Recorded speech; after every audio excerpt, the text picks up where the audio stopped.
Alors, aujourd'hui, on va développer autre chose. On va surtout s'intéresser à la vision cyclique. Mais je vais rappeler simplement, pour rafraîchir un petit peu la mémoire, ce qu'on a vu la semaine dernière. Puisqu'après une semaine, les choses ont pu un peu décanter. Donc, ce qu'on avait vu la semaine dernière, c'est un certain nombre de facettes du temps développées par un certain nombre de philosophes, aussi bien des philosophes antiques que des philosophes modernes ou contemporains. On avait vu le temps, image de l'éternité, le temps, image de l'éternité chez Platon, notamment, où on l'avait vu dans le Timée, qui est le texte de Platon où il explique la création de l'univers par le démiurge. Eh bien, le démiurge avait pensé, par le temps, donner cette image mobile de l'éternité, d'où la belle expression « le temps, image de l'éternité ». Je vais passer un petit peu.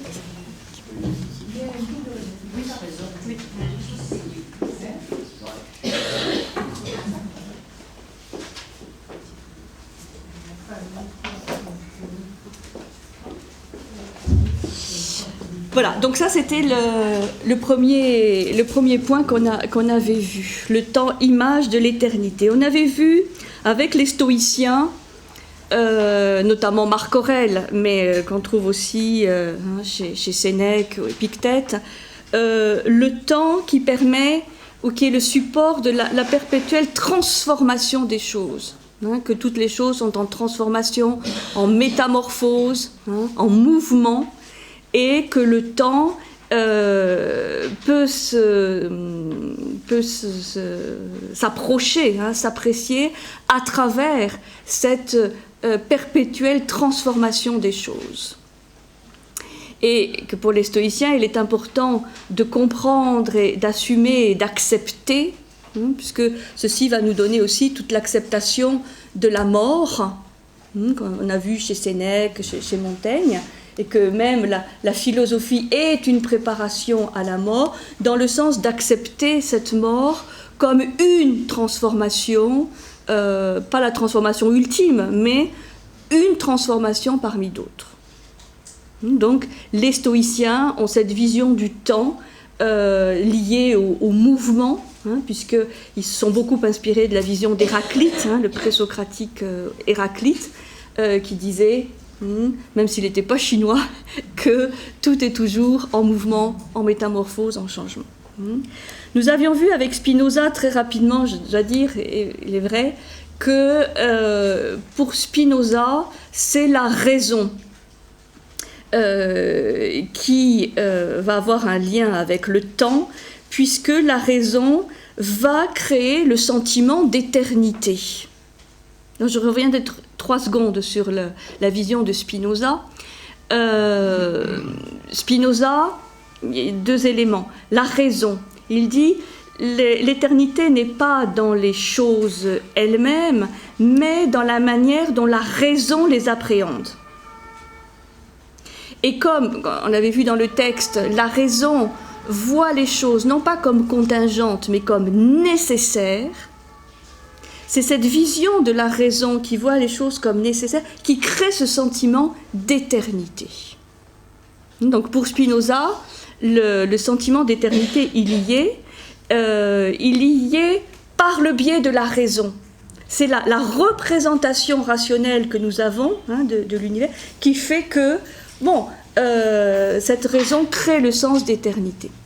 Il y a aussi chez Spinoza cette notion de Dieu, qui est très importante, Dieu ou la nature pour Spinoza, mais qui explique que les choses ont cette volonté d'être et de persévérer dans l'être. Et cette idée de persévérance dans l'être crée aussi le sentiment d'éternité. Donc on a aussi chez Spinoza cette notion d'éternité, mais qui n'est pas la même que celle de Platon, qui est basée sur la domination, la prédominance de la raison, de cette vision rationnelle qui nous fait voir les choses dans une certaine continuité. Et il dit, Dieu est une puissance d'être qui est en chacun, et donc cette puissance d'être fait que chaque être humain veut persévérer à être, veut continuer à être, et donc cela lui donne ce sentiment qu'il est éternel.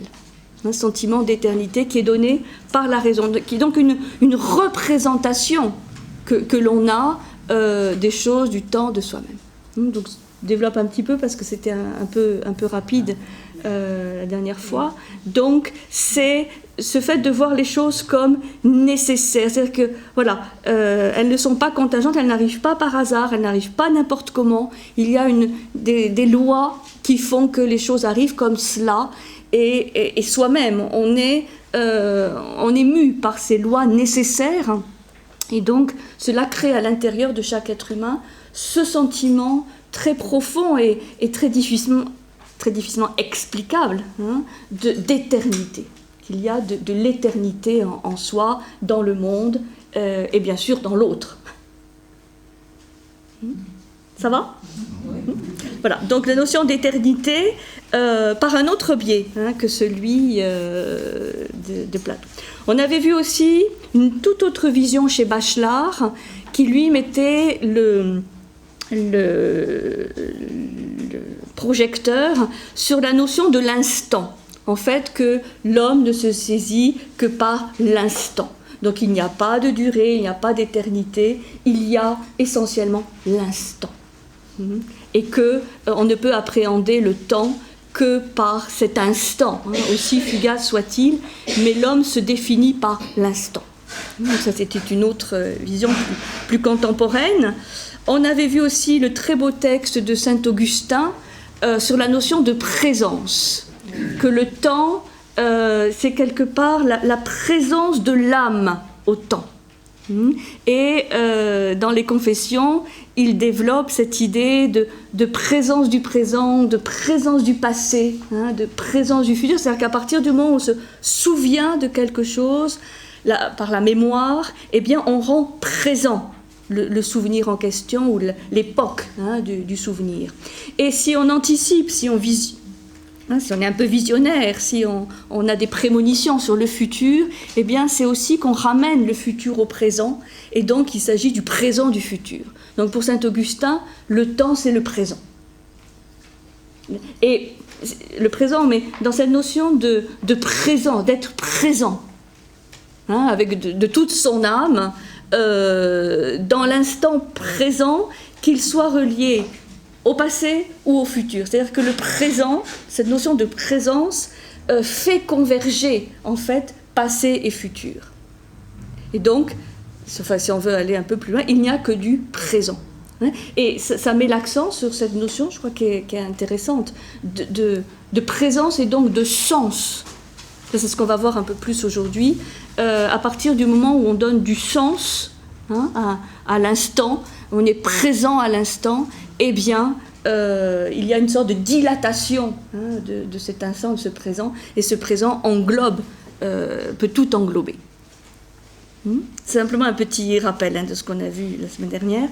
Et on avait vu aussi, par rapport aux stoïciens, à Sénèque et Montaigne, toute cette réflexion sur le temps qui nous amène inexorablement à la mort, et que là aussi, il s'agit de travailler sur cette représentation qu'on a de la mort, que ce n'est pas la mort en tant que telle qui peut faire souffrir, mais la représentation qu'on en a. Ça, c'est le grand argument des stoïciens, que ce ne sont pas les choses en elles-mêmes qui nous posent problème ou qui nous font souffrir, mais essentiellement la représentation qu'on en a.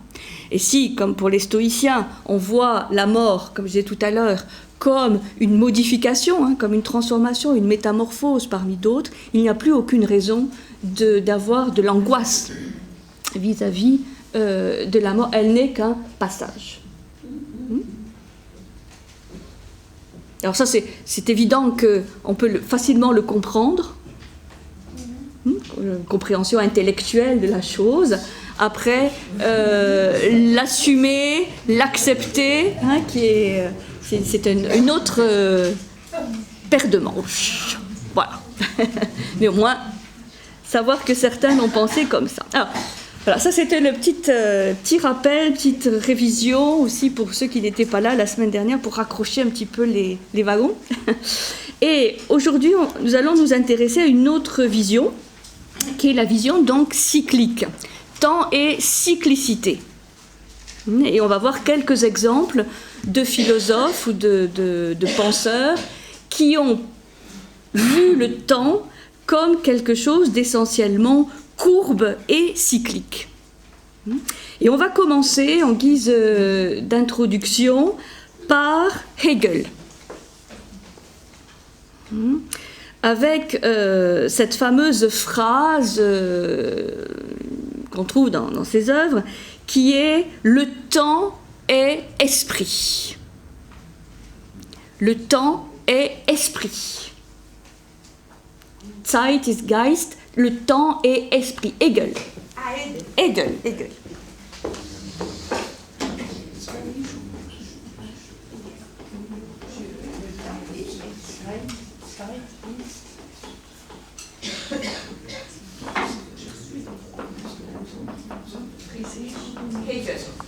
Qui est à cheval sur le 18 et 19e, et qui est en fait venu à la philosophie d'une certaine manière par le biais de l'histoire. Hegel est un passionné d'histoire. Bon, il vit une période historique extrêmement riche. C'est l'époque de la Révolution française, entre autres, et début des Lumières. Et il cherche à comprendre le pourquoi de l'histoire. Il est persuadé que l'histoire a un sens, qu'il existe une logique dans l'histoire, que les événements historiques n'arrivent pas comme ça, n'importe comment, qu'il y a un but, qu'il y a un sens, qu'il y a une logique à l'histoire. Et il est persuadé que, en fait, l'histoire accomplie est un outil, en fait, c'est un support d'accomplissement de l'esprit. L'esprit, alors quand Hegel dit esprit, c'est vraiment l'esprit absolu. C'est-à-dire ce qu'il y a de plus profond, de plus élevé, de plus spirituel. Et il voit dans l'histoire, donc dans tous les événements historiques qui scandent l'histoire de l'humanité, l'accomplissement de cet esprit absolu. C'est-à-dire la manifestation de l'esprit absolu se fait à travers l'histoire. Et vous savez que Hegel, c'est aussi celui qui a remis au goût du jour la notion de dialectique. Dialectique, maître de l'esclave, mais pas seulement. Et il va donc expliquer comment l'histoire est l'expression de cette dialectique, c'est-à-dire de ce mouvement cyclique qui nous fait partir de l'esprit et qui va nous ramener à l'esprit. Je vais vous expliquer un peu plus. Parce que la réflexion sur le temps, elle est vraiment clé dans la réflexion de Hegel, et elle est à bien reliée avec la notion de dialectique. On ne comprend pas bien cette notion de dialectique. Qu'est-ce qui fait, ça c'est les questions de Hegel, qu'est-ce qui fait que notre conscience soit présente au temps ? C'est-à-dire que notre conscience ait conscience du temps. Pour Hegel, c'est donc l'esprit qui, sous la forme de l'histoire, vient éveiller la conscience.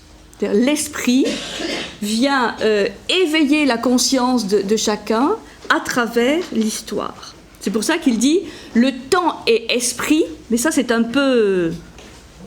Le temps est esprit, hein, c'est un peu trop lapidaire. En fait, c'est que l'esprit s'exprime à travers le temps. Ça, c'est une notion clé. L'esprit s'exprime à travers le temps. Et donc, si on a conscience du temps, on va avoir conscience de l'esprit, conscience de l'absolu. C'est pour ça que le temps est si important, et la réflexion sur le temps est si importante, parce qu'elle peut nous ramener à l'esprit absolu, c'est-à-dire à la finalité et à l'origine en même temps de toute chose. Donc l'esprit s'exprime à travers le temps en faisant jaillir continuellement de l'ordre à partir du désordre. Là, c'est la fameuse dialectique chez Hegel de ordre et désordre, de vie et mort, vous voulez, ordre et désordre, qui fait que, peu à peu, l'esprit absolu va s'exprimer de manière de plus en plus intelligible, de plus en plus fine, de plus en plus complète. Je le cite. « Il est conforme au concept de l'esprit que l'évolution de l'histoire se produise dans le temps. » Ah bon, pour nous, c'est vrai que c'est évident qu'il dit histoire, dit événement historique, mais il essaie d'en comprendre les ressorts, d'aller au-delà des faits, ou des événements, c'est-à-dire de quelque chose de narratif, pour comprendre pourquoi ceci se passe à ce moment-là, et aussi le pourquoi de ces fameux personnages historiques exceptionnels qu'il va mettre en avant pour expliquer qu'ils sont dans le courant de l'histoire. Il va citer Alexandre le Grand, Napoléon, ou d'autres grands personnages historiques qui disent que ces personnages ne viennent pas par hasard à un moment donné ou dans un lieu donné, c'est qu'ils sont des vecteurs de l'histoire. Et vecteur de l'histoire dit donc vecteur de l'esprit de l'humanité. Ce qui n'empêche pas ces grands personnages parfois de dévier, ou d'être à un moment donné des bons canaux de l'histoire et de l'esprit, et puis à un moment donné, peut-être devenir un peu fou, un peu mégalomane, et à ce moment-là, ils ne sont plus ces canaux. Mais à un moment donné, ils ont été canaux. Canaux, des canaux, des vecteurs, des outils de transmission de l'esprit. C'est pour ça que ces grands personnages vont toujours mettre en activité des éléments qui touchent à l'universel. Et notamment, à travers ces deux personnages que j'ai cités, cette réunion Orient-Occident, qui était le grand rêve d'Alexandre, et qui était le rêve aussi repris par Napoléon. Donc, des éléments quelque part aussi atemporels. C'est pour ça qu'on voit que c'est des vecteurs de l'esprit absolu, parce que sur certains aspects, il y a une quête qui est universelle et atemporelle. Bon, j'explique ce que Hegel... Donc le changement, ça c'est très important, je cite toujours, le changement est un mouvement circulaire, une répétition du même. Voilà, on commence à rentrer dans cette vision cyclique du temps avec cette notion de répétition, de retour. Voilà, c'est-à-dire l'histoire se répète, il y a un mécanisme de répétition ou d'éternel retour comme on va voir plus tard, c'est-à-dire que voilà, tout n'est pas tout le temps nouveau. Donc le changement est un mouvement circulaire, une répétition du même, tout est constitué par des cycles, et c'est à l'intérieur de ces cycles, parmi les individus, que le changement a lieu. Alors, ça, il faut faire très attention, j'insisterai largement, ce n'est pas parce qu'il y a cycle, vision cyclique ou répétition du même, que tout, toujours, se répète à l'identique. En fait, jamais rien ne se répète à l'identique. C'est pas parce que c'est cyclique et que ça revient de la même manière que ça revient à l'identique. Il y a changement. Et pour Hegel, c'est évident que comme il y a cette dialectique, il y a aussi progression. C'est-à-dire que même si on a l'impression que les choses reviennent, il y a des éléments qui peuvent revenir, mais il y a aussi, de toute façon, une avancée, une progression de l'humanité. Je vais vous expliquer comment ça se passe. L'histoire universelle est donc en général l'explicitation de l'esprit dans le temps. Voilà, ça résume un peu la vision de Hegel. L'histoire universelle est donc en général l'explicitation de l'esprit dans le temps. L'esprit a besoin d'un support pour s'exprimer, pour s'expliciter, et il le fait à travers le temps et donc à travers l'histoire. C'est pour ça que la compréhension de l'histoire est si importante pour Hegel, pour comprendre un processus en fait métaphysique. La fin ultime du monde, c'est le retour de l'esprit à lui-même. C'est-à-dire, quelle est la finalité de tout ça ? Quel est l'objectif ? C'est le retour de l'esprit à lui-même, mais avec la différence entre le point de départ et le point d'arrivée, c'est qu'il y a conscience. C'est-à-dire que tout cela est fait pour que l'humanité prenne conscience de l'esprit. Et que ce retour à l'esprit se fasse pas de manière automatique, mécanique ou inconsciente, mais consciente. C'est ça l'enjeu de l'histoire, de rendre les gens, enfin l'humanité, consciente de l'esprit. Et donc il y a un retour de l'esprit à soi-même, mais en utilisant l'humanité, disons, comme support de conscience. Donc cette dialectique n'est pas une progression indéterminée à l'infini, il existe un but, le retour de l'esprit à soi. Le but de l'esprit est de se donner la conscience de l'absolu. C'est cette conscience de l'absolu qui gouverne l'histoire universelle. Donc là, bon, vous voyez que Hegel, vous vous rappelez, il se situe dans une vision idéaliste, c'est-à-dire il y a vraiment l'existence de ce Dieu, de cet absolu, de cet esprit absolu au départ et à la fin du monde, avec entre-temps, eh bien, tout cet aspect historique, temporel, qui est indispensable à l'esprit. C'est pour ça que quelque part, l'esprit, tout absolu qu'il est quand même dépendant des hommes et du phénomène temporel et historique. Il y a une co-dépendance, si vous voulez. L'esprit est dépendant des hommes et les hommes sont dépendants de l'esprit ou sont des vecteurs de cet esprit. Ça, c'est vraiment l'essentiel de cette dialectique de chez Hegel, bon, qui a fait couler beaucoup d'encre et beaucoup d'interprétations après, parce que c'est assez... Effectivement, on peut de toute façon ne pas adhérer à cette vision, mais l'esprit, pour Hegel, se sert du temps.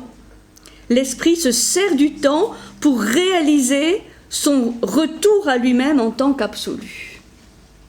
Donc c'est une très très belle réflexion, un peu complexe, mais très belle réflexion sur le temps comme vecteur de l'esprit, outil de l'esprit. Et évidemment, ça va donner toute une façon de comprendre la logique et le sens des événements historiques. Notamment, bon, la période de Hegel, la Révolution française, les fameux idéaux de la Révolution française. Bon, pourquoi ça arrive à ce moment-là? Quel sens on peut donner à cette révolution? Et en quoi, à un moment donné, peut-être, elle a pu capter un idéal assez absolu de liberté, de fraternité, d'égalité, et pourquoi peut-être après elle s'en est un petit peu éloignée. Un petit peu. Alors ça après, un petit peu, beaucoup, passionnément, à folie, je sais pas, mais bon. Disons, ça donne un critère pour comprendre l'histoire. Et sur des périodes relativement longues, c'est-à-dire ça oblige aussi à sortir de l'immédiateté, pour comprendre certaines logiques des événements historiques et des personnages historiques qui font cette histoire. Donc, il y a évidemment quelques similitudes avec la vision de l'éternité chez Platon, mais surtout, il y a en fait des similitudes avec cette vision extrêmement archaïque, hein, ancienne du temps, telle qu'elle a été étudiée par des anthropologues, des sociologues, et ça, j'en parlerai tout à l'heure avec Eliade, avec Mircea Eliade. Donc, on peut dire que Hegel développe une vision dialectique, une vision cyclique du temps, avec ce phénomène de répétition qui a sa raison d'être. C'est-à-dire, s'il y a répétition, c'est que, quelque part, dans la conscience de l'humanité, il y a quelque chose qui manque encore. Qu'on n'a pas forcément tiré tout l'enseignement ou l'expérience des choses vécues. Et donc, il y a ce phénomène de répétition. Mais, j'insiste, qui n'empêche pas une progression. Le fait quand même que l'humanité progresse vers cette conscience de l'absolu. Et la fin de l'histoire, puisque même avant Fukuyama, Hegel avait pu parler d'une fin de l'histoire, enfin, fin du monde, dans le sens où il y a une réintégration à l'esprit absolu. Ça va ? Comment il appelle cette période ? La fin du monde.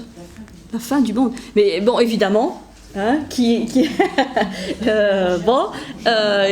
n'est pas le 21 décembre 2012, ce n'est pas daté, hein, c'est vraiment une finalité extrêmement lointaine. Alors, je rappelle simplement que quand on dit vision cyclique, le mot cycle vient du grec kuklos. Kuklos, la vision cyclique, kuklos, qui veut dire le cercle, la roue. Kuklos, la roue, le cercle. K-U-K-L-O-S, kuklos, et que le cycle, c'est une période, la définition du cycle, c'est une période dont le terme correspond au retour de certains phénomènes. Donc le terme du cycle correspond au retour de certains phénomènes qui se produisent parfois dans le même ordre. C'est ça le cycle. C'est-à-dire, il y a un retour, une répétition d'éléments, d'événements qui se produisent presque dans le même ordre. C'est pour ça qu'on peut dire qu'il y a une logique, qu'il y a un sens, ceci n'est pas le fait du hasard.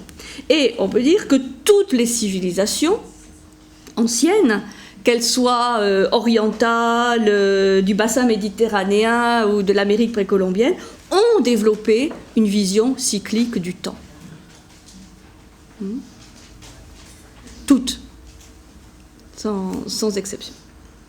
Alors, deuxième philosophe qui nous a parlé de ceci, de manière plus contemporaine, c'est Nietzsche. Puisque Nietzsche nous parle du mythe de l'éternel retour. Donc c'est une deuxième référence par rapport à la vision cyclique.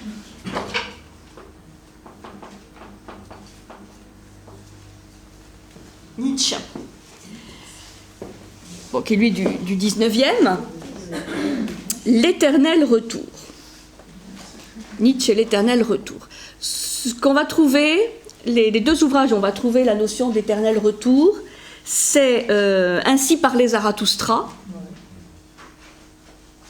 où il fait parler un petit peu l'image de Zoroastre, Ainsi parlait Zarathustra, et aussi la volonté de puissance, puisque l'éternel retour est lié pour Nietzsche à cette idée de puissance. Je vais expliquer comment. Alors, Nietzsche se pose la question, d'où vient la répétition ? Qu'est-ce qui peut donner à quelque chose l'idée de se répéter ? Et comment la répétition est-elle possible ? Et face à ce mystère de la répétition, en fait, Nietzsche va apporter une réponse qui est à la fois originale, parce que, c'est Nietzsche et que... et Nietzsche est un penseur un peu hors norme et original, mais en même temps, c'est une réponse extrêmement archaïque, extrêmement ancienne. Il va remettre au goût du jour cette vision très ancienne du retour et de la cyclicité, et très influencé qu'il est, Nietzsche, par les présocratiques. Et que Nietzsche est un philologue, très grand connaisseur de la philosophie grecque, et notamment des philosophes présocratiques. Et là encore, Héraclite est une des sources d'inspiration de Nietzsche, dans cette idée de mouvement, de métamorphose, et donc aussi quelque part de répétition, jamais à l'identique, mais de choses déjà qui reviennent. Et donc, il va expliquer que la répétition renvoie à la figure de l'éternel retour. C'est-à-dire, s'il y a répétition, c'est qu'il y a cette idée, ce concept d'éternel retour, mais qui ne signifie pas la répétition du même. C'est-à-dire, lui, il n'est pas d'accord avec la répétition du même, comme le dit Hegel, et il dit que l'intérêt du retour, de l'éternel retour, c'est que se produit un phénomène de redoublement. C'est-à-dire que qui dit retour, répétition, dit redoublement, mais dans le sens d'un redoublement d'énergie. Quand ça redouble de puissance, pas dans le sens de redoubler, avant on redouble, on revient à la case départ et on refait les choses. Non, pas du tout. Le redoublement, c'est dans le sens où, quand on dit, ça redouble de violence, de force, de puissance, de créativité. Alors, c'est pour ça que c'est lié à la volonté de puissance chez Nietzsche, parce que pour lui, l'éternel retour permet de régénérer le système, de régénérer l'homme par le fait que, par la répétition, il y a redoublement de puissance, redoublement de vie. Vous savez, Nietzsche, c'est le fameux oui à la vie, et donc c'est le redoublement de la puissance et de quelque chose de créateur, d'où quelque chose peut jaillir. C'est le jaillissement, la puissance, l'énergie. Et, comme dit Nietzsche, nous revivrons notre existence une infinité de fois dans l'avenir, comme nous l'avons vécu une infinité de fois dans le passé. Car tous les événements de l'univers se répètent en un cycle qui revient éternellement.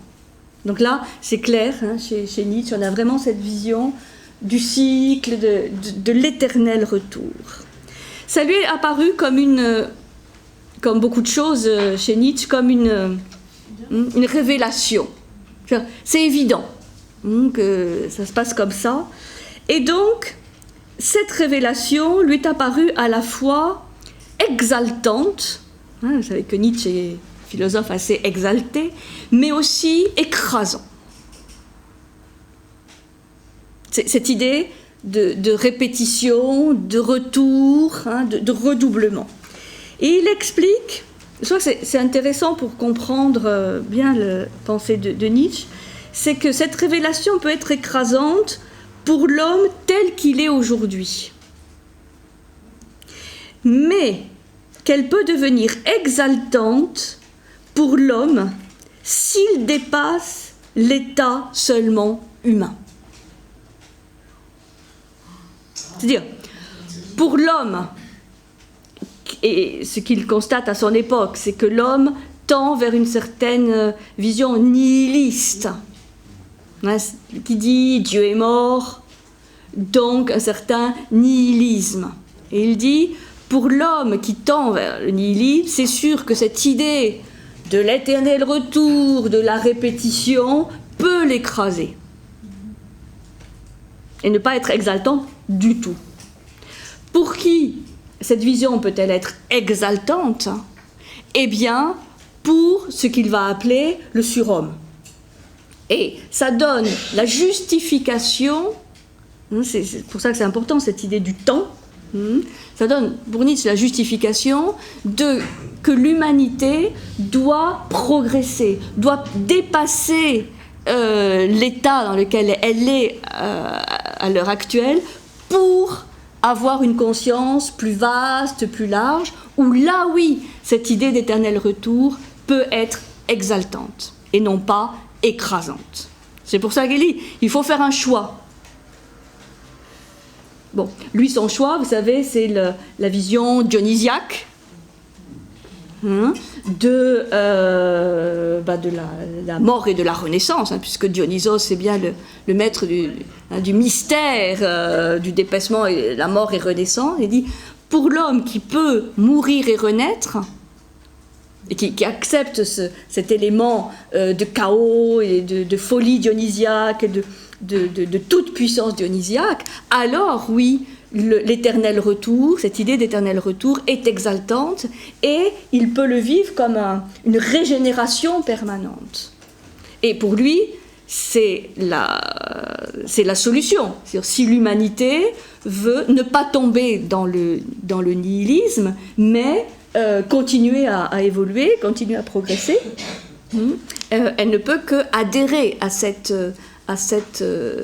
vision, qui est ce qu'il appelle la morale du surhomme, qui n'est pas une entité extérieure à l'homme lui-même, mais qui est l'homme qui se dépasse, qui accepte de mourir pour renaître à un autre niveau de conscience. Ça, c'est la vision du surhomme chez Nietzsche, qui en fait est liée, est vraiment très étroitement liée à cette notion du temps, pour changer la vision qu'on a du temps. Donc, temps écrasant ou temps exaltant, dans cette image de l'éternel retour. Et donc, pour pouvoir le vivre comme un oui inconditionnel à la vie, ce qu'il préconise, il faut pouvoir vivre ce temps comme cet éternel retour, ce redoublement d'énergie, mais ça veut dire être dans ce flux, ce flot de puissance et d'énergie, et donc ne pas avoir peur. Et surtout, ce qu'il veut à son époque, c'est réveiller les consciences contre le risque du nihilisme. C'est-à-dire de ne trouver de sens à rien à la vie, et donc de nier la vie, qui est le risque qu'il voit à son époque. Donc, cette idée de l'éternel retour, il veut en faire un outil de réveil des consciences, en fait. Puisque, comme il dit, Dieu est mort, c'est-à-dire nous l'avons tué, nous l'avons assassiné, parce que nous avons supprimé le Dieu dionysiaque, le Dieu de la transgression, le Dieu de la folie, le Dieu de l'extase, par un Dieu de raison. C'est pour ça que Dieu est mort. Le Dieu de la raison, lui, il est là. Mais ce n'est pas le Dieu de la raison qui nous permet de vivre l'éternel retour. C'est pour ça qu'il fait référence à cette figure très antique de Dionysos, du deux fois né, Dionysos, de celui qui est mort et qui a vécu le mystère de la Renaissance. Donc, d'un retour. Mais quand on dit vie, mort, renaissance, dans les scénarios mythiques, c'est la renaissance pas à l'identique. On renaît à un autre niveau de conscience, plus large, plus vaste, plus global. Ça va ? Bon, c'est simplement, si ça vous intéresse, cette vision de la cyclicité, du temps cyclique. Bon, Nietzsche est un autre référent. Il y a Hegel, mais il y a aussi Nietzsche, dans les deux ouvrages que je vous ai indiqués. Pour comprendre que personne n'est exclu de ce phénomène de l'éternel retour, mais un moyen de le vivre de manière vivante et exaltante, c'est le fait d'accepter ce Dionysos en soi, et de ne pas être que apollinien, puisque lui va faire un distinguo entre la figure apollinienne, un peu plus rationnelle, Apollon et Dionysos, qui sont les deux figures grecques antinomiques, si vous voulez, puisque à Delphes, un des grands cités de la Grèce antique, eh bien l'année était partagée en deux. Il y avait le moment où c'était Apollon qui régnait, et puis quand Apollon partait, eh bien c'était Dionysos qui venait assurer la gestion de la cité. Apollon était lié aux saisons lumineuses, au printemps et à l'été, et Dionysos à l'automne et à l'hiver. Bon, je ne vais pas vous expliquer qui est Apollon Dionysos, c'est pas le sujet, mais voilà un petit peu la vision de l'éternel retour chez Nietzsche. Et ceci nous amène donc à ce que je voudrais développer maintenant, qui est cette vision de l'éternel retour, telle que l'a étudiée Héliade. Je vous ai mis quelques ouvrages de Mircea.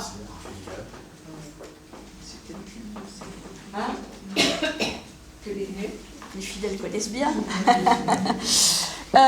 Mircea Eliade, qui est un historien des religions, anthropologue d'origine roumaine, et qui s'est beaucoup intéressé, qui a beaucoup étudié les sociétés dites primitives ou archaïques, et qui s'est interrogé notamment sur le concept de réalité. Et il va expliquer comment toutes les sociétés antiques, archaïques, qu'il a étudiées, eh bien, se construisent autour de cette vision de l'éternel retour. Donc ça fait l'objet d'un livre, Le mythe de l'éternel retour, mais qu'on trouve aussi dans La nostalgie des origines, Le sacré et le profane, un petit peu dans tous ces ouvrages. Alors, Héliade donc s'interroge quand il va sur le terrain aussi étudier ces sociétés dites primitives. Il s'interroge sur qu'est-ce que pour ces gens est réel. Il s'interroge sur le concept de réalité. Qu'est-ce qui est réel et qu'est-ce qui ne l'est pas?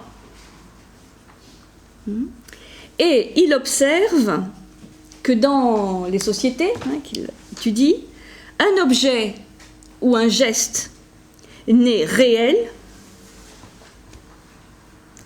que parce qu'il répète dans le temps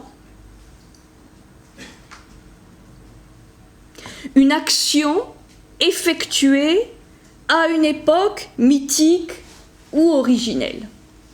Alors, je vais reprendre parce que ça c'est clé dans la vision d'Héliade, mais pas simplement d'Héliade, parce que si je choisis Héliade, c'est parce qu'il nous permet de comprendre en fait toutes les civilisations anciennes. Je vais répéter, ouais. Donc, je prends Héliade, mais il nous ouvre sur la connaissance de cette vision, et pas simplement du temps, mais de la vie, de la mort, enfin de plein de choses, de ces sociétés et de ces civilisations anciennes, pas toutes aujourd'hui disparues, parce qu'on voit qu'avec la Chine, ça continue, avec l'Inde aussi, mais toutes les civilisations chinoises, indiennes, mésopotamiennes évidemment, égyptiennes, grecques, précolombiennes, c'est-à-dire indiennes de l'Amérique du Nord, enfin, toutes sans exception, ont souscrit à cette vision cyclique de l'univers et du temps. Donc qu'est-ce que ça veut dire? Je reprends la phrase d'Héliade, c'est-à-dire un objet ou un geste n'est réel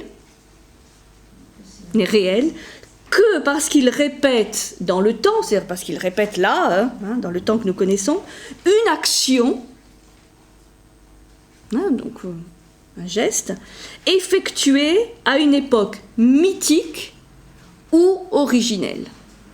La fameuse expression qu'Héliade emploie très souvent, c'est in illo tempore. L'expression latine, in illo tempore. C'est ce qui s'est fait dans ce temps. In illo tempore, dans ce temps-là. Et quand il dit in illo tempore, ça veut dire dans ce temps des origines, des commencements, dans ce temps mythique, qu'il appelle mythique. In illo tempore. Donc, ça c'est très très important. Vous voyez, un espace n'est réel que s'il est mis en relation, d'une manière ou d'une autre, avec l'espace de ce temps in illo tempore, l'espace des origines. Un temps n'est réel que s'il est mis en relation avec ce temps des origines. C'est ce qu'il va appeler Eliade le processus ou le rituel de sacralisation, ou d'un terme que j'aime bien, que je préfère à sacralisation parce qu'il y a peut-être moins de confusion possible, c'est le processus de cosmisation.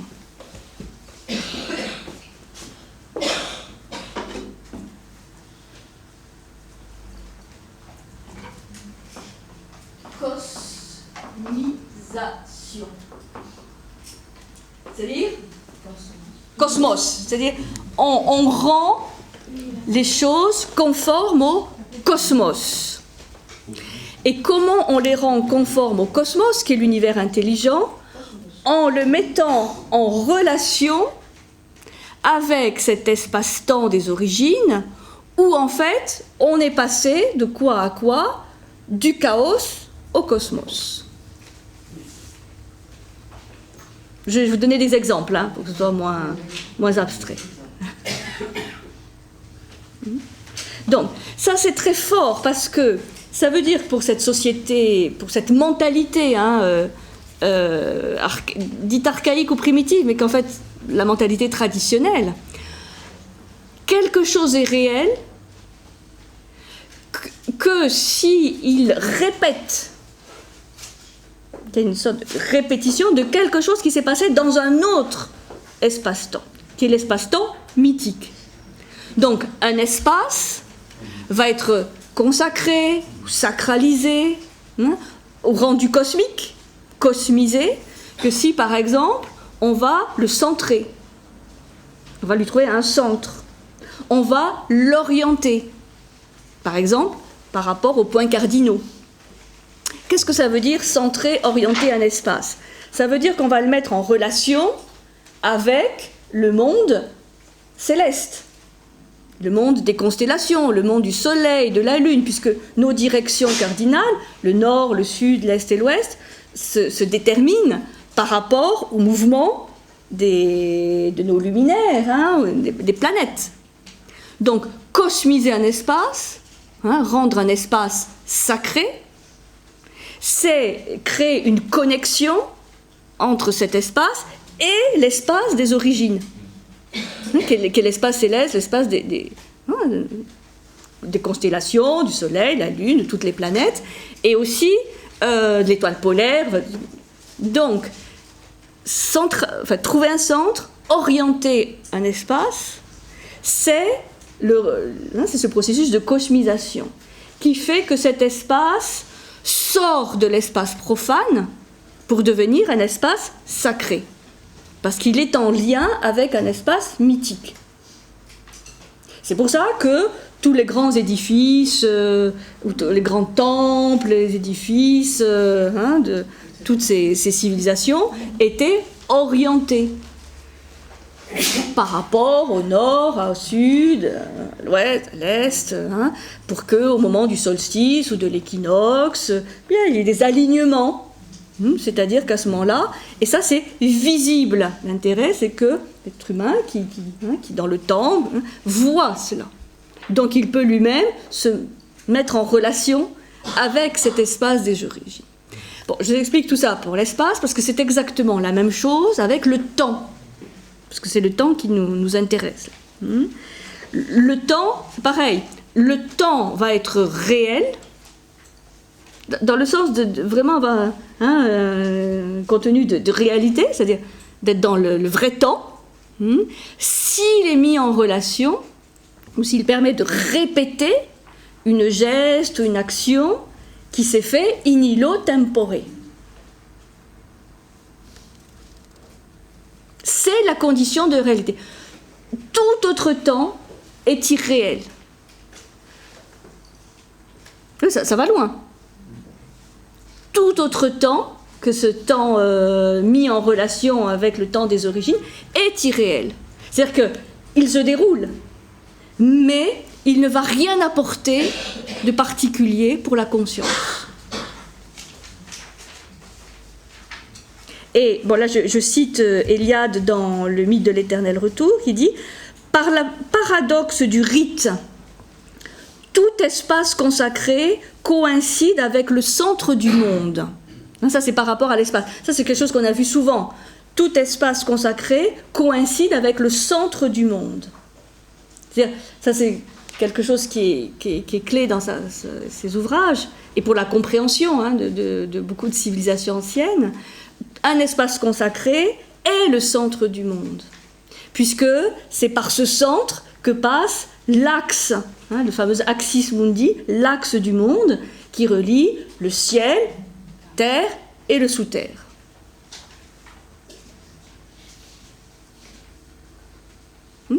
On parle beaucoup des Mayas.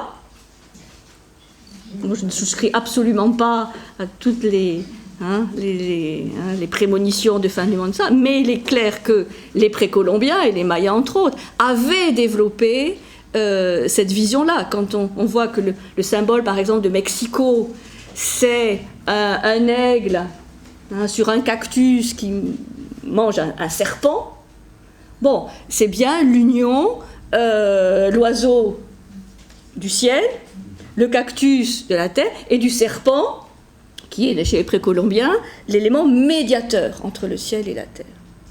C'est celui qui rampe, mais c'est celui aussi qui peut être élevé. C'est pour ça qu'on voit dans certains temples des colonnes où la gueule du serpent est sur terre et la queue du serpent est en haut. C'est colonne serpent. Bon, ça pour dire que Mexico, par exemple, l'ancienne ville de Mexico, pour les Aztèques ou tous ceux qui les ont précédés, était le centre du monde, puisque c'est par là que passait l'axe du monde, qui reliait les différents plans.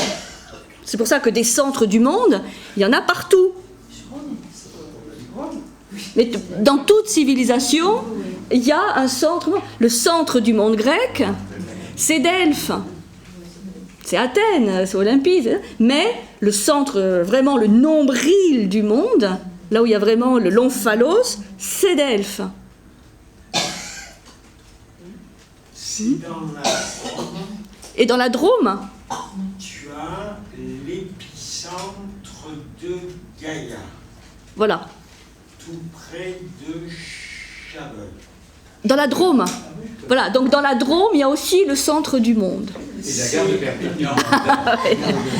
Non, mais Et là, cosmologiquement, c'est la réalité, parce que cet épicentre de Gaïa a été calculé mathématiquement, c'est le centre de la Pangée, la Pangée qui était le continent unique des origines avant la dérive des continents. Alors là, c'est vraiment le centre des centres, là. Eh oui, parce que chacun, on va aussi justifier, après, le fait que son centre est le centre. Mais il ne faut pas se laisser trop impressionner. Chaque civilisation, chaque société va ressentir la nécessité de se centrer autour de cet espace sacré. Tous les autres espaces, s'ils ne sont pas consacrés, s'ils ne sont pas centrés ni orientés, restent des espaces profanes.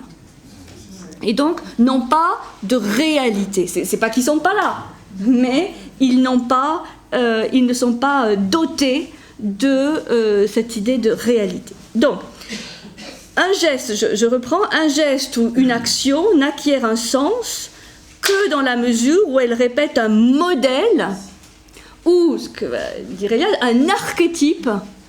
un archétype, c'est-à-dire un modèle exemplaire qui se situe dans le plan du mythe.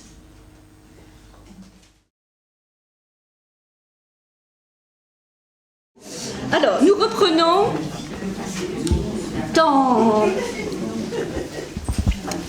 mythique, temps sacré, temps profane. En quoi un temps sacré se distingue du temps profane, et quel lien relie le temps sacré au temps mythique. Alors, le temps mythique, je l'ai évoqué tout à l'heure, toutes les civilisations, tous les mythes de création nous parlent d'un temps de jeunesse éternelle, d'un âge d'or. Oui, le paradis. Le paradis. C'est pour ça qu'il y a la nostalgie des origines, nostalgie de ce temps paradisiaque, le grand temps, comme Héliade l'appelle, le grand temps. Et je vous rappellerai simplement un mythe qui est bien connu, qui est grec. Dans la mythologie grecque, l'espace, Ouranos, engendre les 12 titans. Donc il y a 6 titans, 6 titanides. Et le dernier couple, Chronos et Rhea, engendre plusieurs enfants. Chronos et... oui, Chronos et Rhea, donc le dernier couple d'Uranos et Gaïa. Uranos et Gaïa. Et Chronos dévore chaque enfant à sa naissance. Pour justement maintenir le temps mythique des origines, pour ne pas que le temps s'écoule, puisque la génération, la postérité, c'est vraiment le temps. Donc il les dévore. Bon, vous connaissez le subterfuge. Pour Zeus, il est remplacé par une pierre, et le petit Zeus est amené en Crète, pour être sauvé. Et le dernier de la progéniture. Et Zeus parvient ensuite à délivrer tous ses frères et sœurs. Et c'est ce qui va donner les 12 Olympiens. Et il tue Chronos. Donc on dit, oh là là, c'est violent, puisque Ouranos aussi est tué, Chronos est tué, mais tout ça est éminemment symbolique, puisque tant que Chronos était vivant, on restait dans le temps mythique. Donc Zeus est celui qui fait rentrer dans l'histoire, puisqu'à partir de la mort de Chronos, on rentre dans le temps chronologique. C'est d'ailleurs le temps qui s'écoule, le temps qui passe, le temps qui mène à l'usure. Voilà, donc, c'est très rapide, mais ce mythe grec nous raconte de manière assez simple cette problématique du temps mythique et du temps profane. Du temps mythique qui ne s'écoule pas, donc qui est source de régénération quand on peut le contacter, puisque c'est le temps où tout est possible, où rien n'est encore figé ni cristallisé. Et puis, cette nécessité à un moment donné, pour l'humanité, de rentrer dans une autre dimension du temps, qui est le temps chronologique, le temps de l'usure, du vieillissement, mais avec cette nostalgie du temps mythique, cette nostalgie des origines qui reste profondément ancrée dans l'homme. C'était simplement pour rappeler un petit peu ce mythe grec. Donc, ce que va dire Héliade, c'est que tous les peuples vont avoir tendance à restaurer, à un moment donné, le temps mythique. C'est pour ça que le temps mythique ne doit pas être pensé simplement comme un temps passé, mais aussi comme un temps présent et futur. C'est-à-dire c'est plus un état. Quand on dit le temps mythique, c'est plus c'est pas une période, simplement, c'est un état de conscience, d'être dans ce temps, d'être contemporain de ce temps des origines. C'est la quête d'un idéal, non ? C'est la quête d'un temps idéal. Oui, c'est la quête d'un temps idéal, sauf que ce que constate Héliade, et c'est là je crois, la puissance de sa découverte, c'est que c'est un temps idéal, mais c'est un temps qui est source de réalité. C'est pour ça qu'on a tant de mal à comprendre cette mentalité primitive ou antique, parce que c'est pas simplement une nostalgie, une recherche d'un temps qui n'est plus, c'est que c'est la source même du réel. C'est-à-dire, pour une mentalité traditionnelle, c'est en fait le réel est dans ce temps mythique, alors que pour nous, le réel, il est dans le temps profane. Et ça, c'est radicalement opposé. C'est pour ça que j'ai bien aimé le texte de Saint-Augustin, parce que là, j'ai trouvé qu'il y avait vraiment une très très belle image quand il dit il y a le présent du passé, le présent du futur. Je pense qu'il a bien capté cette vision antique, puisque Saint-Augustin, bon, c'est quand même un antique, hein, cette vision très, très archaïque, disons, du temps. Hein. Les fondamentalismes actuels, c'est peut-être un petit peu aussi cette aspiration à revenir au temps mythique religieux. Je pense pas, non. Non, c'est pas ça. Non. Non, parce que dès qu'on revient au temps mythique, on revient à l'universel. Voilà, vous avez un critère. Vous avez un critère. C'est ouverture, universalité, atemporalité. À partir du moment où un fondamentalisme restreint la sphère, c'est anti-traditionnel. C'est comme, si vous voulez, la vision sacrée ou la vision symbolique. Un symbole est, par définition, toujours universel, toujours atemporel, toujours universel. Donc dès que vous avez une pensée ou une idéologie qui ne débouche pas sur l'universel, c'est qu'elle n'est pas en relation avec ce temps mythique. Parce que, vous voyez, je vous ai raconté l'histoire grecque, mais ce mythe grec, vous l'avez dans toutes les civilisations. Avec des formes différentes, mais quand on a étudié la Mésopotamie, on a vu Tiamat, Marduk qui combattaient, c'était pareil. En Égypte, vous avez le combat de Seth contre Osiris. Bon, vous avez partout ces combats, hein, et qui à un moment donné débouchent sur le temps, voilà, le temps profane, mais avec toujours cette référence dans le calendrier, à travers ces moments de fête, à l'évocation, mais c'est plus qu'une évocation. C'est pour ça que je faisais la différence avec la commémoration. La commémoration, c'est qu'on essaie de ne pas oublier un événement, mais on reste extérieur à l'événement. Et c'est pour ça que peu à peu, les commémorations peuvent se vider de sens. On fait les choses, on continue à commémorer, mais on ne sait plus pourquoi. C'est pour ça que certains événements peuvent tomber dans l'oubli, parce qu'on les a commémorés, mais on n'en a pas fait des moments réellement sacrés. Oui. Et ça, c'est la responsabilité humaine. Par exemple, pour illustrer ce que tu dis, Brigitte, j'ai entendu sur France Inter un micro-trottoir la veille du 14 juillet dans la rue. On interrogeait des passants, on leur disait le 14 juillet c'est quoi pour vous? Ils disaient en tout et pour tout c'est le feu d'artifice.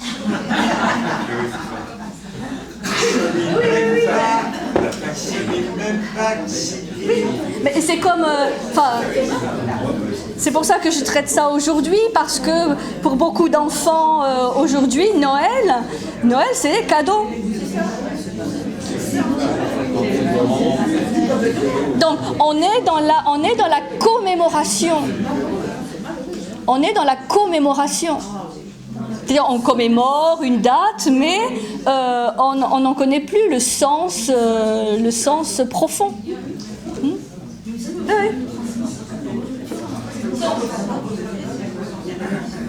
Une autre manière de le représenter, c'est, disons, le plan mythique. On ne s'écrit pas du tout. Hein? Ah non, mais il faut deviner là. Le plan mythique, le plan profane, si vous voulez, et pour bien comprendre pourquoi il y a cette cyclicité, l'espace ou le temps, hein, il va faire le lien. C'est pour ça qu'il est courbe, c'est pour ça qu'il est cyclique, parce que, voilà, le temps profane, on le courbe, hein, on le met en contact avec le temps mythique, et puis il s'en revoit, et puis ça revient. Donc là, je le représente comme ça, à l'horizontale, comme si c'était l'éternel retour, mais toujours la répétition à l'identique. Bon, ce qu'on voit avec Hegel, et puis de toute façon les visions traditionnelles, c'est que, voilà, ça monte quand même. pour donner quand même un petit peu d'espoir que tous ces cycles et toutes ces répétitions ne se font pas, toujours à l'identique, mais il y a une sorte de spirale, une spirale ascendante. Alors, je vais continuer avec donc le temps sacré. Comment après. Le temps sacré.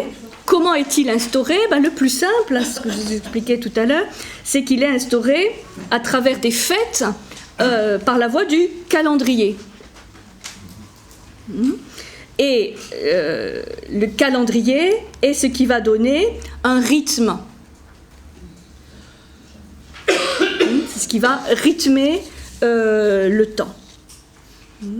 Le mot fête, ça vient d'un mot latin, dies festus, Dieu, le jour, dies, jour de fête, festus, et la racine fes, c'est le fait de consacrer, le fait de consacrer. Donc le jour de fête est un jour consacré, c'est un jour sacré.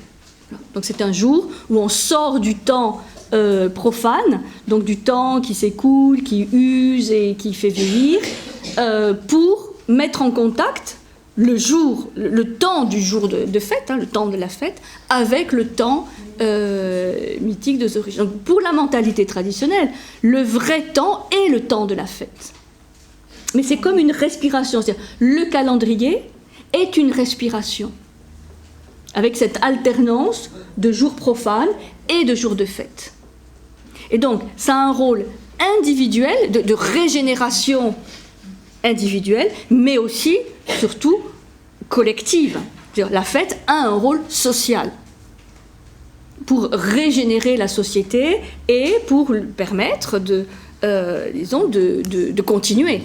C'est un rôle de régulation aussi, la fête. Et de cohésion aussi. De cohésion sociale, de régénération, c'est une respiration, à condition que ça ne soit pas une simple commémoration. Parce que là, ça régénère rien du tout. Si on considère que Noël, c'est les cadeaux, c'est la consommation, après, on est après Noël exactement comme avant. Il n'y a pas de rupture. Et la fête est une rupture. On quitte un plan pour un autre. Et on ne peut jamais être totalement dans le temps mythique. Il faut en ressortir. C'est cette respiration, cette alternance sacré-profane, comme dit Eliade, qui permet la régénération. Alors, par rapport au calendrier, ce qui est intéressant, c'est de voir qu'il y a plusieurs manières de diviser le temps. Il y en a grosso modo 3. Il y a le rythme binaire, 2. Donc il y a 2 grandes périodes dans l'année. Ça, c'est par exemple ce qu'on a vu en Chine. Il y a les saisons yin et les saisons yang. Donc binaire, c'est yin-yang. C'est-à-dire les saisons chaudes et lumineuses, printemps, été, et les saisons froides, obscures, automne-hiver. Et donc il y a une alternance comme ça de saisons, ce qui explique pourquoi dans la religion ancienne des Chinois, comme le montre Granet, c'était surtout le printemps et l'automne qui étaient choisis comme saison pour faire la fête. Et il y avait des gestes extrêmement symboliques où on traversait un ruisseau, où on escaladait une montagne, où les gens faisaient des choses concrètes pour symboliser ce passage. Donc là, c'était vraiment le début des saisons yang et le début des saisons yin, printemps et automne. Vous vous rappelez qu'il y a une période historique qui s'appelle les printemps et automne. Donc là, il y a vraiment, chez les Chinois antiques, cette idée vraiment de séparer l'année en 2. Ce qui n'empêche qu'à l'intérieur de ces 2 périodes, il y ait des mini-cycles. Mais il y a vraiment cette polarisation de l'année en 2, de manière binaire. Il y a le rythme quaternaire, c'est celui qu'on connaît le mieux, puisque c'est le nôtre, avec les saisons, les 4 saisons. Donc là, quelque part, on calque la répartition du temps sur la répartition de l'espace. Parce que nous connaissons les 4 points cardinaux, donc en 4 cadrans. Et donc le temps peut aussi être divisé en 4 avec les 4 saisons. Et ces saisons, ces fêtes de saison qui sont extrêmement anciennes, bon, on les a encore aujourd'hui à travers une christianisation qui s'est faite de ces fêtes, mais il ne faut pas oublier que Pâques, c'est quand même lié au printemps. C'est pour ça qu'on cherche des œufs. Parce que voilà, c'est la naissance, une nouvelle naissance, renouveau printanier. Nous avons les 2 fêtes de la Saint-Jean, Saint-Jean et Saint-Jean-Baptiste, qui marquent les 2 solstices, été. Et donc, ça, c'est disons, la structure très archaïque de notre calendrier. Et puis, ce qui permet aussi de diviser la vie humaine en 4 âges. Souvent, la naissance, l'enfance, l'état adulte, puis la vieillesse, les 4 grands moments, les 4 grands âges de la vie, et les 4 moments de la journée aussi. Donc cette division en 4 est assez courante. En tout cas, donc 2, 4. Et puis, il y a aussi certaines sociétés qui ont choisi le rythme ternaire, donc 3 grandes saisons. C'était le cas de l'Égypte ancienne, où on avait la saison de la sécheresse, la saison de la crue du Nil, et puis la saison où le Nil, les eaux se retiraient et on pouvait retrouver la fertilité du pays. Donc là, c'était scandé par un rythme ternaire. Donc il y a plusieurs choix, mais vous voyez, il y a toujours cette idée de qualifier les périodes, et donc qu'on ne vive pas cet écoulement du temps de manière mécanique. C'est-à-dire qu'à chaque saison nouvelle, il y a un rappel du temps mythique. Avec cette idée de l'éternel printemps, donc de la renaissance, puisqu'on est toujours dans un schéma de vie, mort, renaissance, quelque part. Donc, c'est le calendrier, donc l'outil de courbure du temps, ou de cosmisation du temps, de sacralisation du temps, c'est le calendrier. C'est pour ça que c'est si important un calendrier. Et quand une société change son calendrier, elle change quelque chose de fondamental au niveau de la collectivité. À la Révolution française, on a voulu changer les noms des mois et changer de calendrier. Là, on touche à quelque chose d'essentiel dans les fondements imaginaires de la société. C'est pas simplement qu'on change les noms, c'est très profond. Parce que ça donne le cadre de gestion pour chacun de son temps. Donc c'est essentiel. Ils voulaient tout effacer, quoi. Donc on change l'espace, on change le temps. Là, on peut faire table rase, oui, d'une société en changeant les critères de l'espace et du temps. Ça, c'est clair. Alors, venons-en à la fête, justement. Youpi.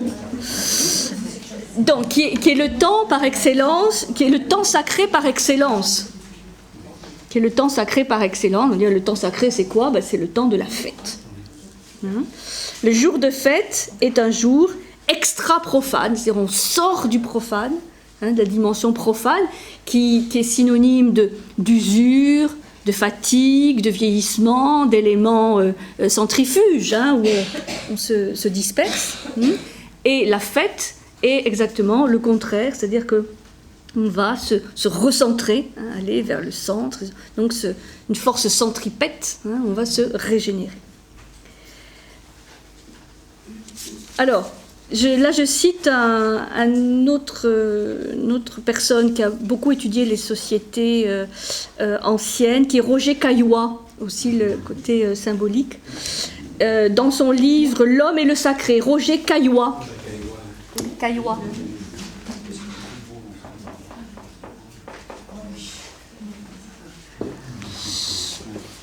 L'homme et le sacré, hein, il a écrit, et il dit des choses très belles sur la fête.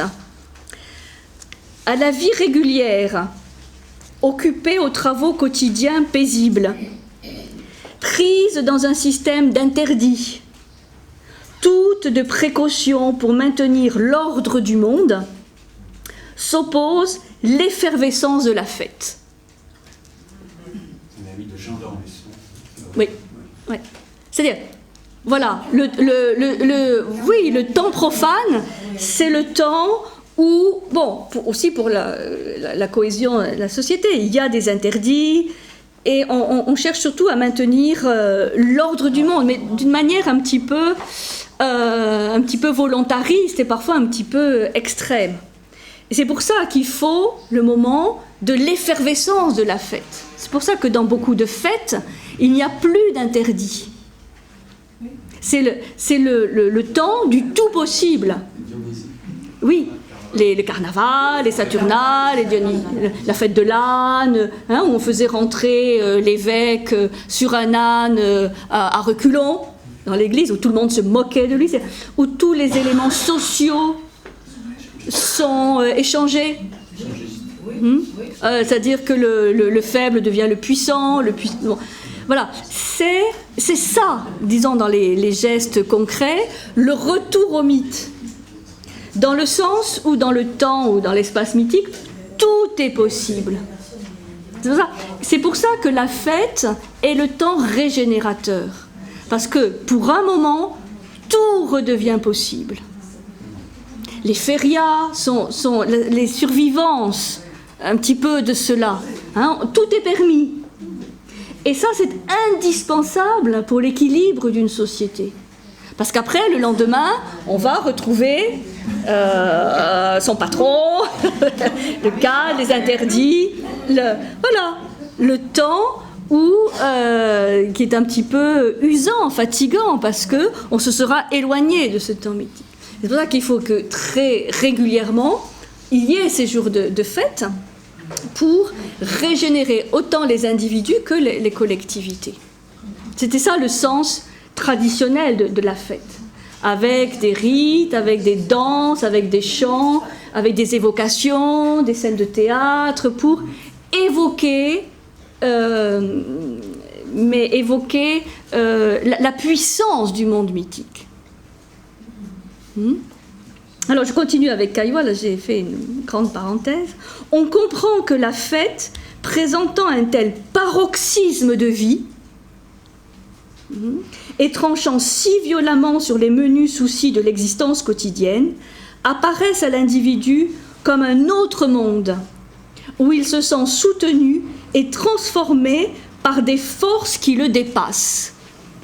On retrouve l'idée de Nietzsche, l'idée dionysiaque, où à la limite il y a une transgression, donc on ne sait plus qui on est.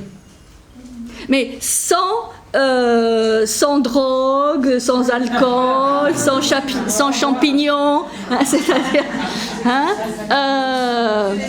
parce que l'idée, c'est d'être en conscience, justement, et d'être lucide, c'est de vivre en conscience, parce que sinon, ça ne sert à rien. Il faut quand même un minimum de nectar. Alors ça, après, c'est à chacun de voir quel est le minimum qu'il lui faut.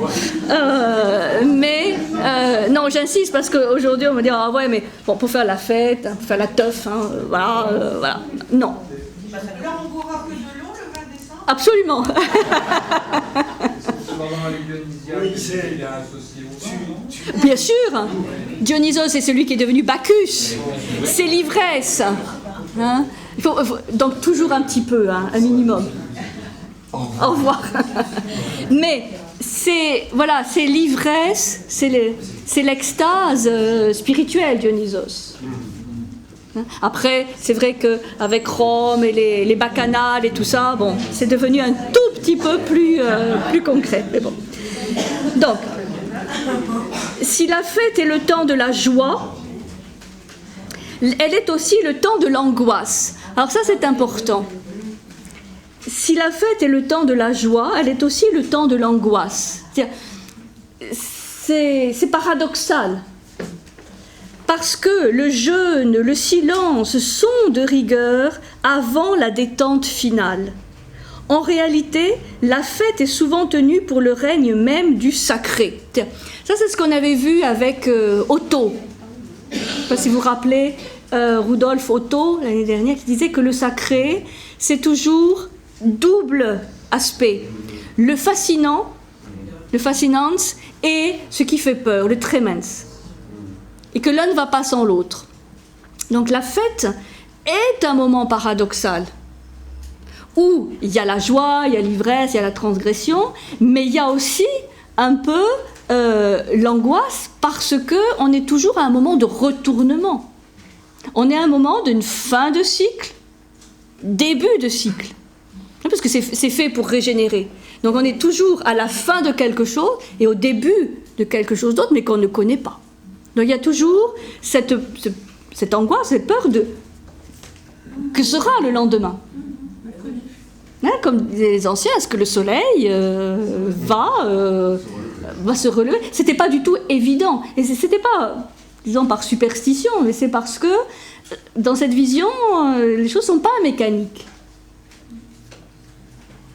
Donc il va falloir peut-être jouer le mythe d'Osiris, hein, qui à un moment donné, ou de Ré, hein, du soleil dans son parcours nocturne, pour lui donner la force de ressurgir le lendemain matin.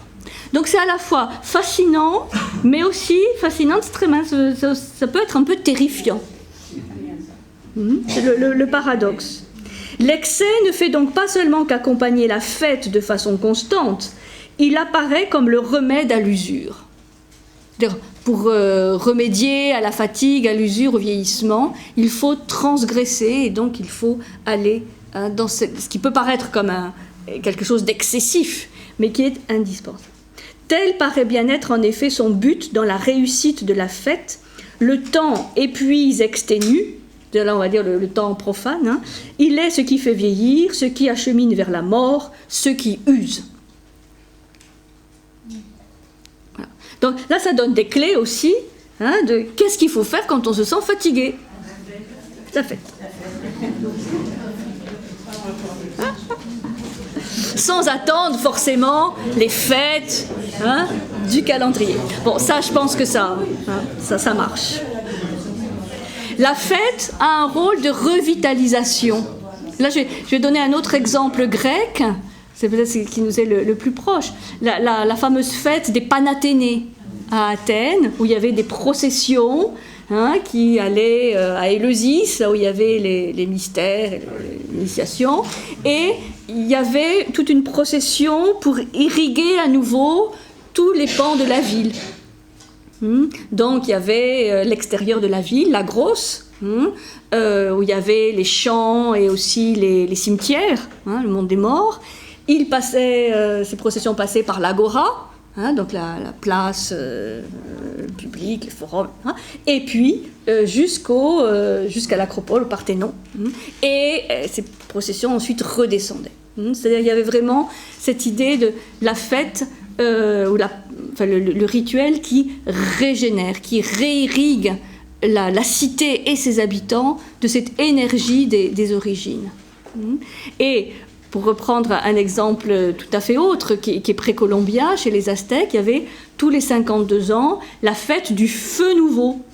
C'est-à-dire tous les 52 ans, qui était un peu leur cycle, on détruisait tous les objets quotidiens à la maison, les vaisselles, la poterie, on éteignait toutes les lumières, et il y avait les prêtres qui allaient au sommet, hein, de la montagne refaire surgir le feu nouveau. Ils prenaient deux morceaux de bois, hein, frotter l'un contre l'autre pour refaire surgir l'étincelle. Et là aussi, il y avait une angoisse de savoir si les prêtres allaient réussir à refaire surgir le feu ou pas. Et à partir de cette étincelle, tous les foyers étaient de nouveau réallumés. C'est-à-dire chacun prenait de cette étincelle un peu de lumière pour tout réallumer Et on reconstruisait de la vaisselle, on reproduisait tout pour un nouveau cycle de 52 ans. Et à l'époque, un être humain pouvait vivre dans sa vie au moins une fête.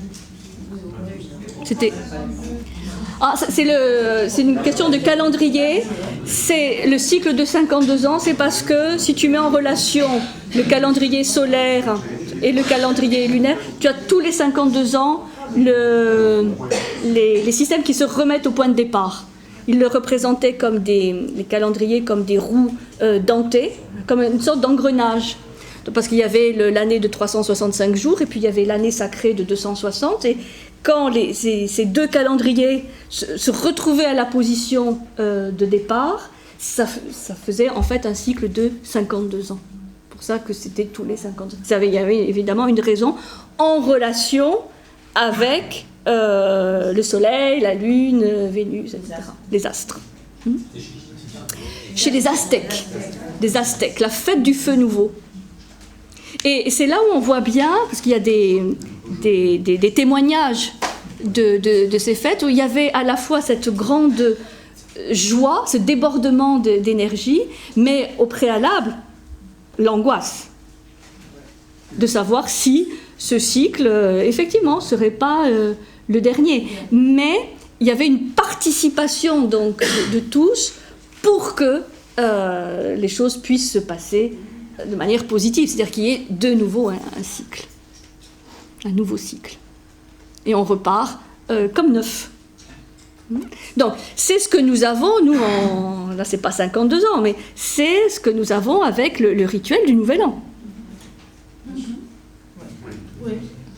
Bah oui. Bah oui.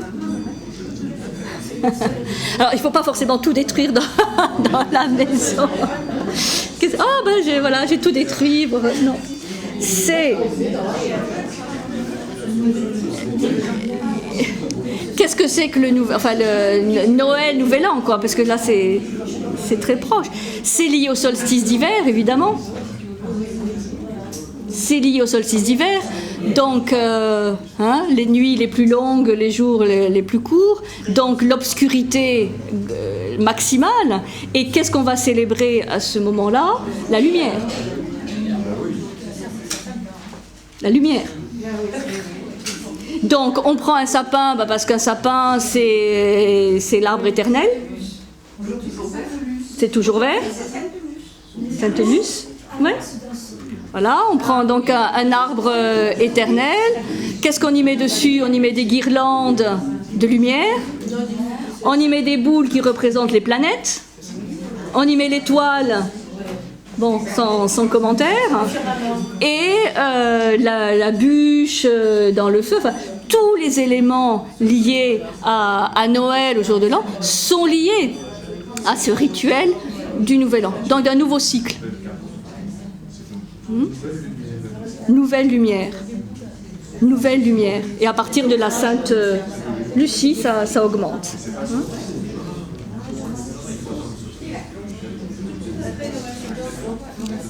La crèche, c'est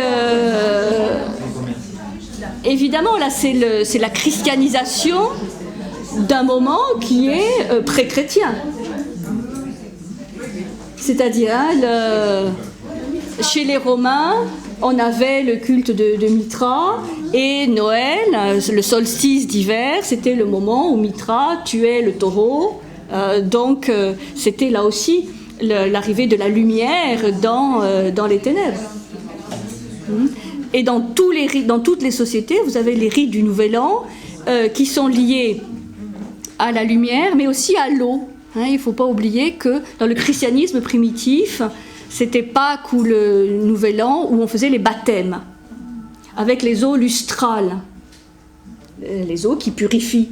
Donc toujours cette idée que dans ce moment où la fête est un moment de retournement, il faut purifier, lustrer pour accueillir la nouvelle lumière. C'est absolument magnifique. Et après, on retombe donc dans le temps profane jusqu'au printemps, où on va célébrer le printemps, c'est le primus tempus. Primus tempus, printemps, primus tempus, le premier temps. On va de nouveau avoir une sortie du temps profane vers le temps de la Renaissance. Et donc là, c'est les lapins, les poules, les œufs, les cloches, tout ça qui réveille. Enfin, tout ça est très symbolique. La sève qui monte dans les arbres. Et à la Saint-Jean, qu'est-ce qu'on va faire? La Saint-Jean-Baptiste, le feu, on va sauter le feu. Sauter le feu! Maintenant, c'est dramatique avec les raisons de sécurité et risque d'incendie. On ne peut plus faire de feu, mais ça, c'est faire un feu et sauter le feu, c'est quelque chose de fantastique. C'est aussi un geste de purification du Stral. Principe de précaution, voilà.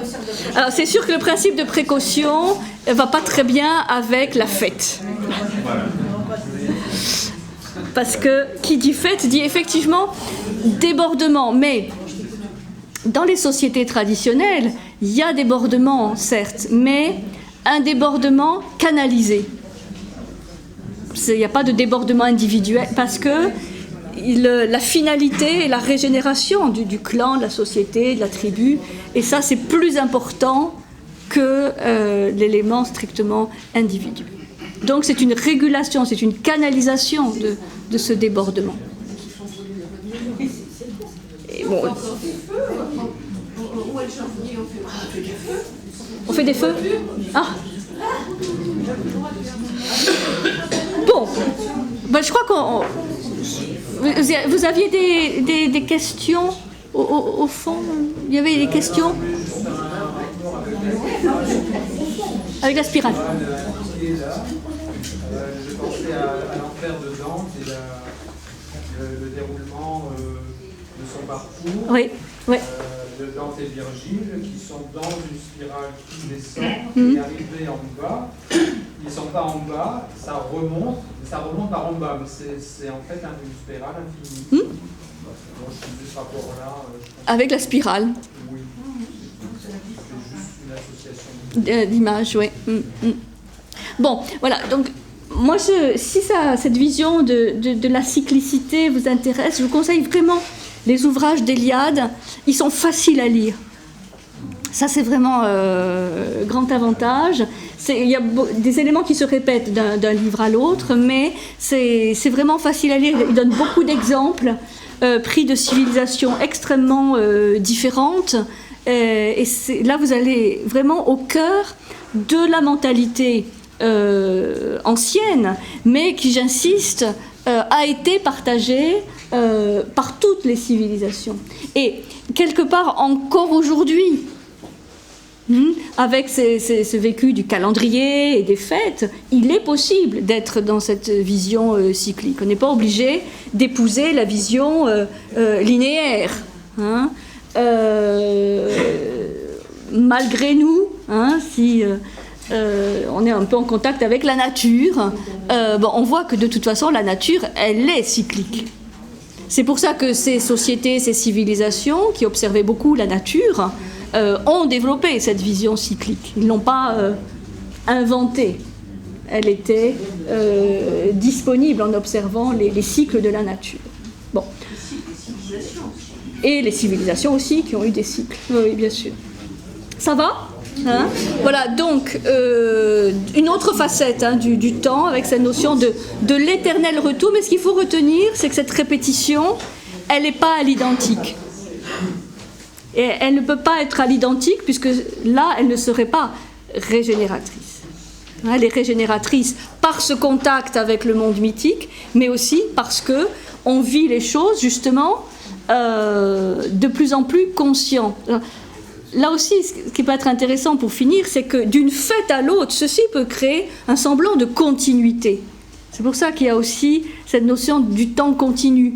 Un Noël rappelle les autres Noëls. Un anniversaire rappelle les autres anniversaires. Donc, cette célébration des fêtes crée aussi une idée de continuité. C'est pour ça qu'on peut avoir cette image d'un temps continu. Mais en fait, il est les deux, quoi. Hein. C'est une respiration, une pulsation, et voilà, selon les moments, on va être plus sensible à un aspect qu'à l'autre. Voilà pour le temps, les mystères du temps.